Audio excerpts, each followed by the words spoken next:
உடைய கூட சேதப்படுத்திட்டாங்கல்ல, அதனாலதான் மிருகத்தன்மையா பிறந்தவங்க, மனுஷத்தன்மை கிடையாது. உட்காந்து எந்திரிச்சு போனா என்ன பண்ணுது சொல்லுங்க.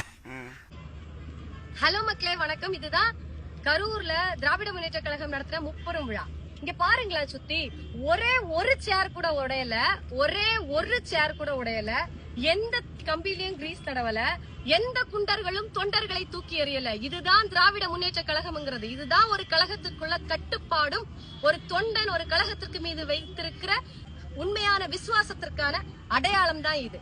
திரும்பியும் சொல்றோம், தமிழ்நாட்டுல மட்டும் இல்ல, இந்திய அரசியல் வரலாற்றிலேயே திராவிட முன்னேற்ற கழகத்தில் இருக்கும் தொண்டனை மாதிரி ஒரு ஒழுக்கமான ஒரு தொண்டனை நீங்க பார்த்திருக்கவே முடியாது.